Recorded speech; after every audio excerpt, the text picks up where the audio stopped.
ఇవేంట్రా నల్లగా తెల్లగా ఉన్నాయి అనుకుంటున్నారు కదా. మీరు అనుకున్నది ఏది కాదు, ఈ చాక్లెట్ కాంపౌండ్ అంటే చాక్లెట్ రా మెటీరియల్. దీన్ని ఎలా కుక్ చేస్తారు అనే ప్రాసెస్ మొత్తం చూసేద్దాం. కాదు, దీన్ని ముందుగా డబుల్ బాయిల్ చేసుకోవాలి. అంటే 2 సార్లు ఉడకబెట్టడం కాదు. నేను కూడా అలాగే అనుకుంటాలే, డబుల్ బాయిల్ అంటే 2 సార్లు ఉడకబెట్టడం అనుకుంటా. నేను ఆ డబుల్ బాయిల్ ఎందుకు చూపిస్తా.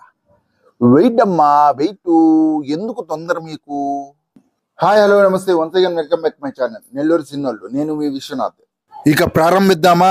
ముందుగా స్టవ్ వెలిగించుకొని దాని మీద ఒక గిన్నె అయితే పెడదాం. నాకైతే చేతికి ఆ గిన్నె దొరికింది, ఇంకే గిన్నె దొరకలా. మా అమ్మ ఇంకా వంట రూమ్ లోకి రాలా. ఈ గిన్నె పెట్టడం మా అమ్మ చూసింది అనుకో, మామూలుగా ఉండదు. నాకు ఎట్టో పెట్టేస్తాను కదా, కానీ తర్వాత ఆ గిన్నెలో సరిపోయేంత వాటర్ అయితే పోసుకోవాలి. చెంబు వాటర్ పోసా, సరిపాలా. తర్వాత ఇంకొక హాఫ్ చెంబు వాటర్ అయితే పోసా. తర్వాత నీళ్లు కొంచెం బాయిల్ అవ్వాలి. నీళ్లు బాగా మరిగాయని చూస్తే తెలిసిపోతుంది. ఏలు పెట్టవాగండి, మళ్ళీ కాలుతా. తర్వాత దాని మీద ఒక గిన్నె పెట్టి ఈ చాక్లెట్ కాంపౌండ్ మొత్తం దాంట్లో వేద్దాం. కరిగేదాకా స్పూన్ పెట్టి తిప్పుతా ఉందాం. ఆ కాంపౌండ్ మొత్తం త్వరగా మెల్ట్ అవుద్దని చిన్న చిన్న ముక్కలు చేసుకున్నా. తర్వాత ఆ కాంపౌండ్ లో కొంచెం బటర్ వేయాలి. బటర్ వేస్తే త్వరగా కరుగుద్ది. గంట సేపు అయింది, ఇప్పటికే కొంచెం కరిగింది.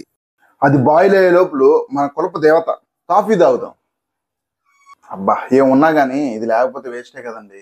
ఇంకొక అరగంట అయింది, ఇంకొంచెం కరిగింది. ముందర చెప్పినట్టు నేను బటర్ అయితే వేయలేదు, ఎందుకంటే ఇంట్లో బటర్ లేదు కాబట్టి. షాపుకు పోయి బటర్ తేవాలంటే చాలా దూరం పోవాలి. అందుకని నేను ఇలాగే ట్రై చేస్తున్నా. ఇది బాయిల్ అవ్వడానికి చాలా టైం తీసుకుంటుంది. యాక్చువల్లీ దీంట్లో బటర్ కూడా వేయాలి, ఇంట్లో లేక వేయలా. అది నా తప్పు కాదండి. ఇంట్లో బటర్ లేకపోవడం బటర్ తప్పు, నాదట్ట తప్పు అవుద్ది. ఈ పాయింట్ అండర్లైన్ చేసుకోండి. పిల్లలకి చాక్లెట్స్ అంటే చాలా బాగా ఇష్టం. ఇంట్లో చేస్తే బయట కొనేదానికన్నా కొంచెం బెటర్. హెల్త్ అని చెప్పను, అసలు హెల్తే కాదండి చాక్లెట్స్. నాకు తెలిసినంత వరకు హెల్తే కాదు. బయట కొనిన దానికన్నా ఇంట్లో చేసుకోవడం చాలా మంచిది. నాకు తెలిసినంత వరకు బయట ఫుడ్ పూర్తిగా అవాయిడ్ చేసేయండి. పిల్లలు కానీ పెద్దలు కానీ బయట ఫుడ్ పూర్తిగా అవాయిడ్ చేసేయండి. ఇంట్లో ఏం కావాలన్నా ఇంట్లో వండించుకోండి, తినండి. చేయకపోతే మీరే చేసుకోండి, నేను చేసుకుంటారా. గిన్నెలో నీళ్లు తగ్గిపోయాయి. నీళ్లు పోసుకొని మళ్ళీ బాయిల్ చేసుకున్నా. అది నా నుంచి బాయిల్ అవుతుందండి. అందులోపలే మనకి టిఫిన్ వచ్చేసింది. టిఫిన్ లో మనకు 2 vada, 2 bonda, 2 dosa with white chutney. Combination బాగుందా? మీరు ఈ రోజు ఏం టిఫిన్ చేశారు కింద కామెంట్ చేసేయండి. కొత్తగా తెచ్చానండి, టేస్ట్ ఎలా ఉంటుందో ఏమో.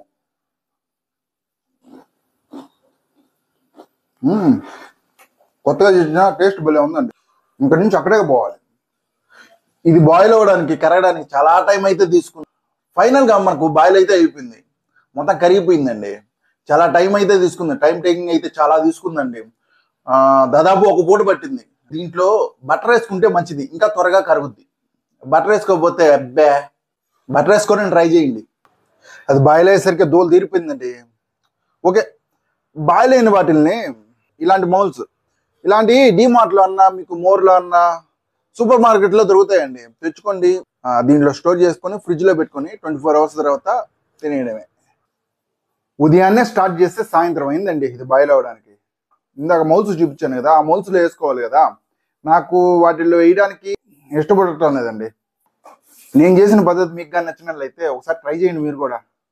సో ఇదండి, మీకు కానీ వీడియో నచ్చినట్లయితే లైక్ చేసి, షేర్ చేసి, కామెంట్ చేసేయండి. మన ఛానల్ మాత్రం గ్యారంటీ సబ్స్క్రైబ్ అయితే చేసుకోండి.